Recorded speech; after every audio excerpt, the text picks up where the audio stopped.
یہ محسوس ہو رہا تھا ڈائری پولیس کی آمد کے بعد پھاڑنے کی کوشش کی گئی تھی، لیکن وقت کی کمی کے باعث اسے مکمل طور پر تلف نہیں کیا جا سکا اور یہ 12 جولائی سے 1 جنوری تک الٹی سمت میں سلامت رہ گئی۔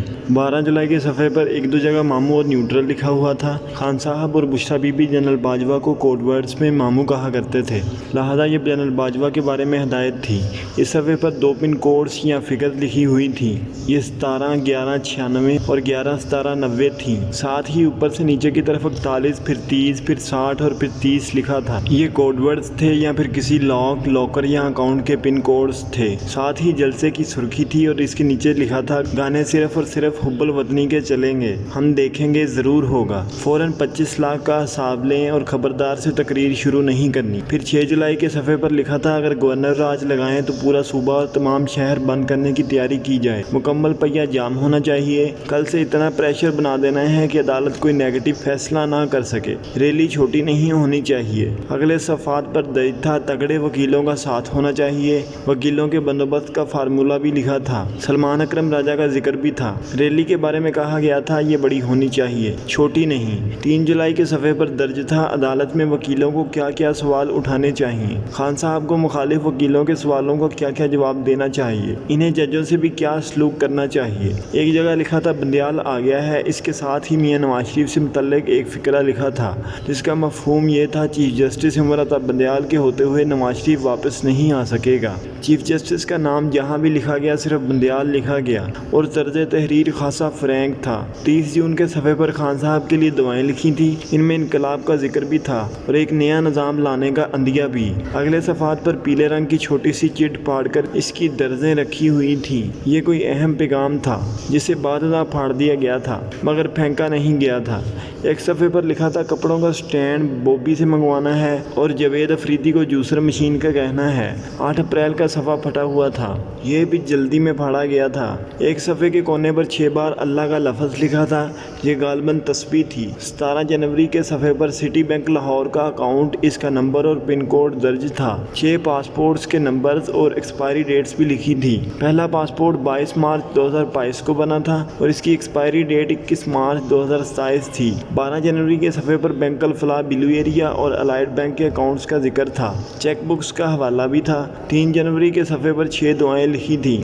2 جنوری کے صفحے پر دوبارہ 11 71 96 17 11 96 اور 11 17 90 کے 3 کوڈ ورڈز درج تھے، جبکہ 1 جنوری کا صفحہ بہت اہم تھا، اس پر خان کے روز کے معمول لکھے تھے۔ لکھا تھا، بیڈ شیٹ اور خان کے تولیے روز دیکھنے ہیں، یہ دھلے ہوئے ہونے چاہیے، کپڑوں کو رات کو جھاڑ پونچھ کر دیکھا جائے۔ اس کے نیچے روٹین کا گراف تھا، جس میں لکھا تھا، 1 قہوہ پلس شہد پلس جوس، 2 ایکسرسائز پھر H+K، پھر گھنٹے بعد چائے، 3 پانی وٹامن C پلس 3، 1 کیلشیم، 4 کھانا پلس گوشت کباب پلس مچھلی سلاد کے پتے وٹامن ٹیبلٹ 5، رات 12 بجے دودھ۔ اسی کے نیچے لکھا تھا 7:30 بجے کلزنگ وضو پلس ظہر ورد۔ اس سے آگے چل کر ایک صفحے پر سٹار 10 اگست لکھا تھا اور کور کے ساتھ لا منسٹر وزیر قانون داخلہ یاسمین راشد لکھا تھا۔ یہ پوری ڈائری دیکھنے کے لیے 2 گھنٹے چاہیے اور یہ منہ سے بہت کچھ بولتی ہے۔ یہ ڈائری میرے دوست اور DIG عمران کشور نے برآمد کی اور یہ اب سرکاری ریکارڈ کا حصہ ہے۔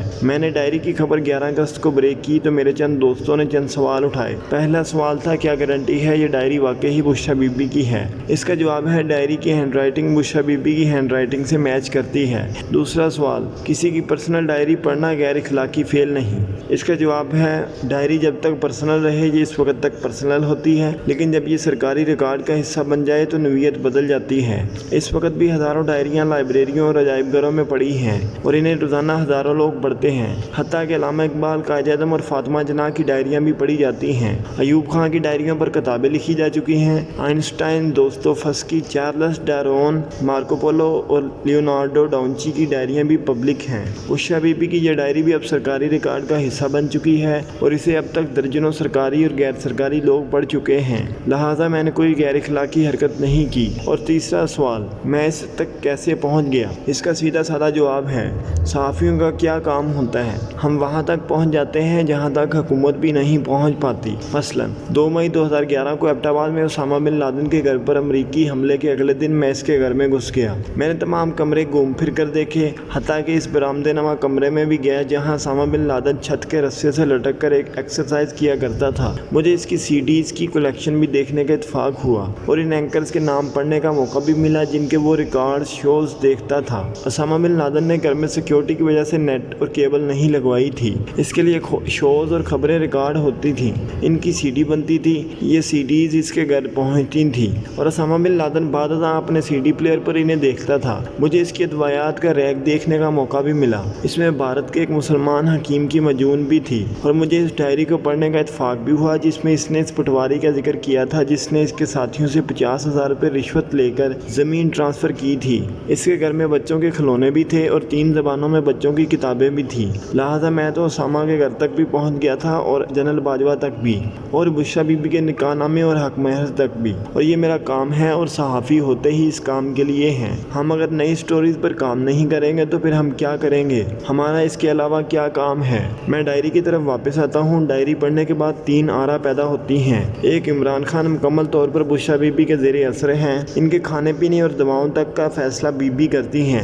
عام حالات میں اس میں کوئی مذائقہ نہیں ہوتا۔ دنیا کے 90% خاوندوں کے فیصلے ان کی بیویاں کرتی ہیں، لیکن جہاں ریاست اور سیاست کی امور آ جاتے ہیں وہاں معاملہ بدل جاتا ہے۔ بشرا بی بی اگر سیاستدان ہوتی یا ان کا کوئی انتظامی تجربہ ہوتا تو بھی یہ چیز قابل فہم تھی، جبکہ یہ مکمل طور پر ہاؤس وائف ہے، لہٰذا یہ ریاست اور سیاست کا فیصلہ کیسے کر سکتی ہیں؟ دوسرا، وزیر اعظم کے 99% اقدامات آفیشیل سیکرٹ ہوتے ہیں اور یہ انہیں خفیہ رکھنے کے پابند ہوتے ہیں۔ خان اگر سرکاری راز اپنی اہلیہ کے ساتھ ڈسکس کرتا رہا تو یہ ناقابل برداشت اور خوفناک تھا۔ تیسرا، ریاست ایک پریکٹیکل چیز ہوتی ہے، یہ موکلات جنوں اور وظائف سے نہیں چلائی جا سکتی۔ صدقات، خیرات اور وظائف کی اسلام میں بہت اہمیت ہے، لیکن اگر وزیر اعظم جنرل باجوہ یا جنرل فیض حمید سے ملاقات سے پہلے، صدر ڈونلڈ ٹرمپ سے میٹنگ سے قبل اور چین کے صدر کے سامنے بیٹھنے سے پہلے کالا بکرا آمنے سامنے سے گزار کر اس کا گوشت چیلوں اور کووں کو کھلائے گا یا اپنے بیڈ روم میں ہڈیاں اور تویز رکھنا شروع کر دے گا تو اس کا کیا مطلب لیا جائے گا؟